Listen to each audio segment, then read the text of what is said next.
কি দেখে ভোট দেওয়া উচিত, কি দেখে ভোট দিবেন না? আমাদের দেশে মানুষ তো মার্কা দেখে ভোট দেয়, তাই না?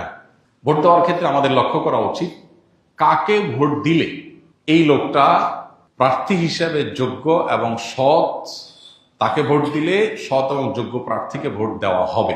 এটা আপনার বিবেককে আপনি জিজ্ঞাসা করবেন। আপনি যদি সঠিকটা উদ্ধার করার চেষ্টা করেন, এরপর দেখলেন যে না, আপনি আসলে যেটাকে সঠিক মনে করছেন এটা সঠিক হয় নাই, লোকটা রাইট পারসন না, তাহলে আল্লাহর কাছে আপনার দায় নেই। কিন্তু আপনার চেষ্টা করতে হবে যে যে কয়জন আছে এর মধ্যে সবচেয়ে ভালো যোগ্য মানুষটাকে, সে জিতবে কি জিতবে না এটা আপনার দেখার বিষয়। আমাদের দেশে বেশিরভাগ মানুষ এই জায়গাটায় এসে ভুল করে, মনে করে যে তার ভোট দেওয়ার লাভ কি, ভোটগুলো তো নষ্ট হবে। ভোট নষ্ট হয় না। একটা ভালো মানুষ যদি অল্প কয়েকটা ভোটও পায়, তাহলে সে এটার উপর ভিত্তি করে সামনে আর কয়েকটা পাবে, তারপর আবার আরো কয়েকটা পাবে। কিন্তু আপনি যদি ভোট দেওয়ার এই রাস্তাটা বন্ধ করেন, অথবা তাকে সে কম ভোট পাবে এই চিন্তা করে আরেকজনকে ভোট দেন, তাহলে কি হবে? এই চান্সে খারাপ মানুষগুলো তাদের খারাপের রাজত্ব আরো বেশি করে করতে পারবে। কেউ জিতুক সেটা আপনি চাইতে পারেন, কিন্তু জিতানো আপনার দায়িত্ব না। আল্লাহর কাছে দায়িত্ব হলো, আপনার কাছে মতামত চাওয়া হয়েছে, আপনি মত দেওয়ার সময় সবচেয়ে ভালো উপযুক্ত ব্যক্তির পক্ষে মত আপনি দিবেন, বাস। এটা হলো আপনার কাজ। যে লোককে ভোট দিলে আপনার ইমান, আমল, ইসলামের স্বার্থ, মুসলিম উম্মার স্বার্থ সংরক্ষিত হবে, আপনি বিশ্বাস করেন।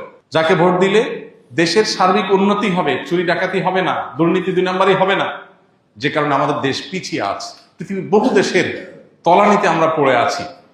যাকে ভোট দিলে আমরা সেখান থেকে উঠার রাস্তা পাবো, তাকে আপনাকে ভোট দিতে হবে।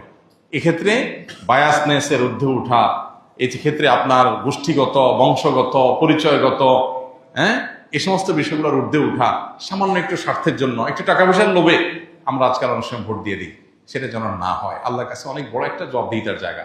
নবীজি বলেছেন, ইজা উসিতাল আমরু ইলা গায়রি আহলিহি ফান্তাজিরিস সাআ। অযোগ্য মানুষকে যখন কোনো জায়গায় বসানো হবে, অপাত্রে যদি মানুষ তার মতামত দেয়, বা কোনো অযোগ্য মানুষকে যদি কোনো যোগ্য মানুষের চেয়ারে বসানো হয়, তাহলে কিয়ামতের অপেক্ষা করবা তোমরা। এটা কিয়ামতের আলামত। এই আলামত এখন চলে আসছে না, আসছেনি? অতএব আমাদেরকে এখানে দায়িত্বশীলতার পরিচয় দিতে হবে। আল্লাহ বলেছেন, ইন্নাল্লাহা ইয়ামুরুকুম আন তুআদ্দুল আমানাতি ইলা আহলিহা। আল্লাহ তাআলা তোমাদের নির্দেশ করেছেন আমানত যথাস্থানে পৌঁছাও, অপাত্রে যেন আমানত না যায়। আল মুস্তাশারু মু'তামান। একজন মানুষ তার মতামত চাওয়া হলে, পরামর্শ চাওয়া হলে, তখন সে আমানতদার হয়ে যায়, তার কাছে এটা আমানত হয়ে যায়। অনেক বড় একটা ব্যাপার। আমানতের খেয়ানত করলে এর ভয়াবহতা অনেক বেশি, এবং যত অপকর্মের দায় আপনাকে নিতে হবে। বিশেষ করে এই সুযোগ পেয়ে যত অপকর্ম সে করেছে, যদি আপনার ধারণা থাকে যে সে এই টাইপের কাজ করতে পারে, তাহলে সৎ মানুষ, নেককার মানুষ, দিন, উম্মাহ, ইসলাম এবং দেশের সার্বিক কল্যাণ বিবেচনা আপনাকে করতেই হবে। আমি যাকে ভোট দেবো সে জিতুক কি না জিতুক সেটা আমার বিষয় না, সে জিতবে কি জিতবে এটা আমার বিষয় না। আমার দায়িত্ব আমার সিদ্ধান্তটা সঠিক জায়গায় দেওয়া, বাকি আল্লাহটা আল্লাহ দেখবে। আল্লাহ যদি তারে সুযোগ না দেন, সেটা আমাদের অযোগ্যতার কারণে আল্লাহ দেন না, কিন্তু আমার দায়িত্ব আমি সঠিকভাবে পালন করতে হবে। আল্লাহ আমাদেরকে তৌফিক দান করুন।